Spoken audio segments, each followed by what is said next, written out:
What up everyone, this is Moritz from Wolkify.com. I was gonna go out today and shoot a video in the beautiful sun, but instead we had a sudden change of weather and suddenly we had a snowstorm going on. So I'm gonna shoot the video here inside.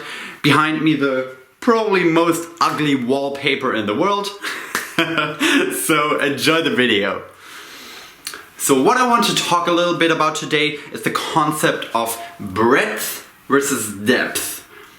One cannot exist without the other, but at the same time they cannot coexist. They cannot exist at the same time. Rather they come in cycles.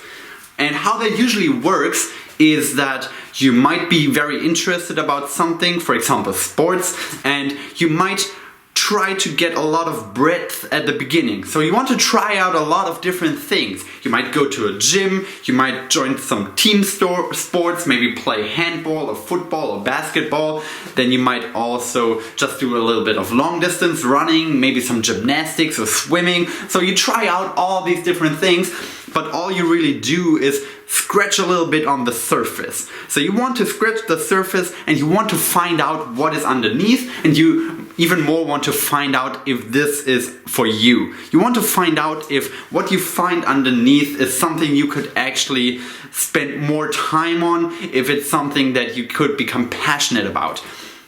So you go from one thing to the next, and then you go to the next, and then you go to the next, and really nothing clicks until you find that one particular thing that you're like, huh, this is interesting, I want to find out more about this. So you go a little bit deeper, and the more you find out about this particular thing, maybe a sport or whatever area we're talking about, the deeper you dig, the more interesting it becomes. And you start to make certain connections in your mind, and maybe you read different books and you talk to different people and you listen to YouTube tutorials, and all these things paint a bigger picture for you of that kind of narrow niche. So you gain more depth while you disregard a little bit more of what else is out there. So you sacrifice the breadth for the depth. And this is very interesting because the deeper you dig, the more fascinated it becomes to learn about something, because it just all clicks. All the information that you gained over time suddenly start to make sense, and you start applying it, and you go out and you make stuff happen, and then you fail at something, but you try again, and maybe you listen to another YouTube tutorial, and the more you go into depth, the more narrow you become, and you become more and more focused on one particular thing until you get to a point where you cannot go deeper anymore.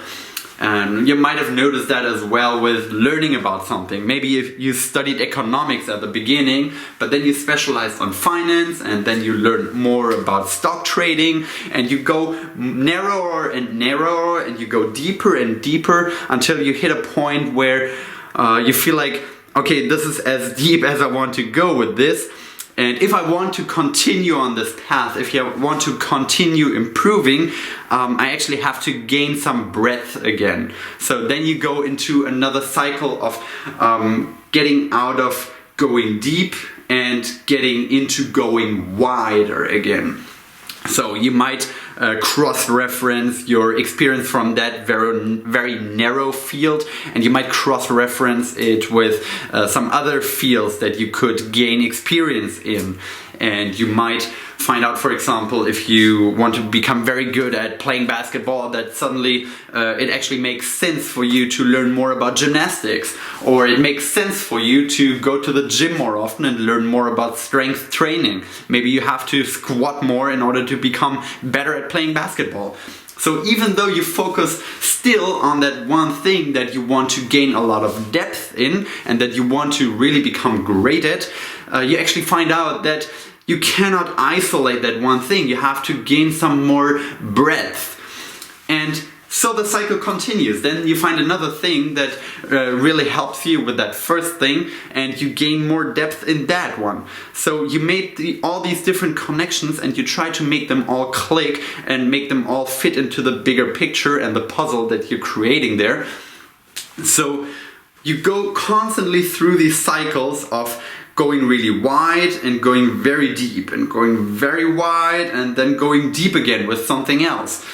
And the deeper you go, the wider you have to get at some point as well. May it be in terms of knowledge, gaining some experience in certain knowledge fields, might be studying, or it could be working in certain areas.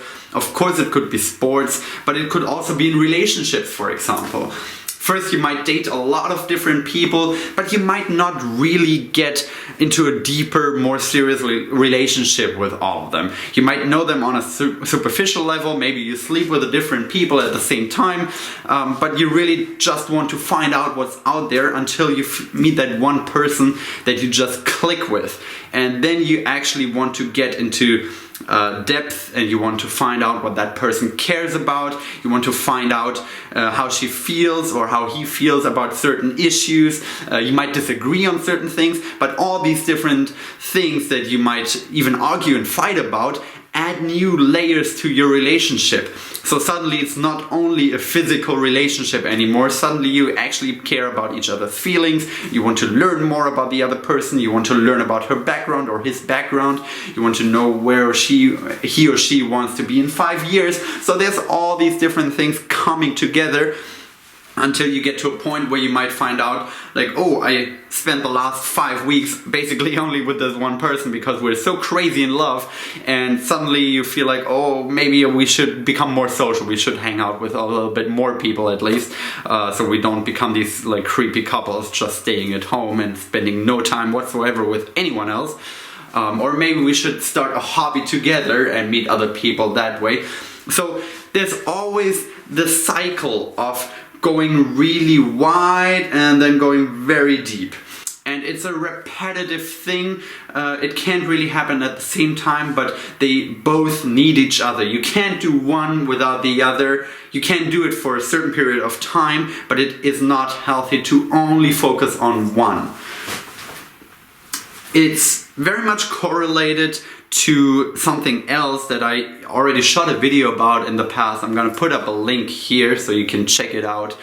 It's about the concept of expansion and contraction. I was talking in this video that it is very important that you have times where you explode of energy and you do a lot of things and you have amazing ideas and all you do is hustle and execute and you really try to make shit happen for you because you have such grand visions. But then you also have to come back to yourself. You have to get back to becoming centered again, becoming grounded in your reality. You have to find new visions for yourself. You actually have to reflect on what you did in the past. You have to see and find out if you're still on the path that you want to be on. And these times of contractions are just as important as the times of crazy energy and explosive expansion. So you have to have the energy bursting out of you, and you also have to have the energy coming back to you, you actually gaining energy for the future. And it's a little bit related, in my mind at least, to gaining a lot of breadth and a lot of depth.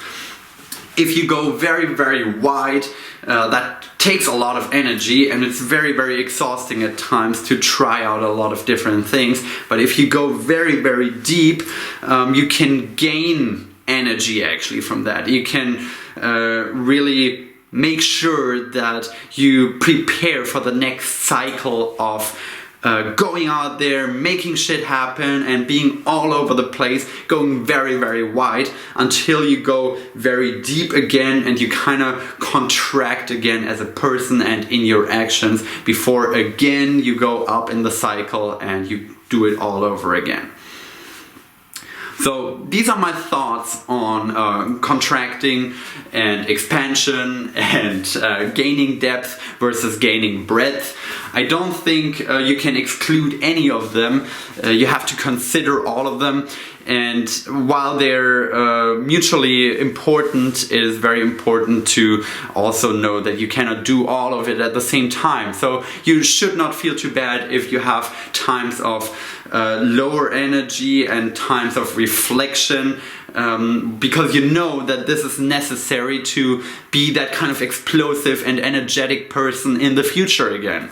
So don't be too hard on yourself if you have times where you feel like you're not accomplishing as much by societal standards as you used to, or as you want to, or as other people want you to, because you need these times. You need these times of going very, very deep, and then you also have these times of going very, very wide, and none really is better than the other. They're just different, and we have to know that we have to acknowledge them and that we can't really do anything about them.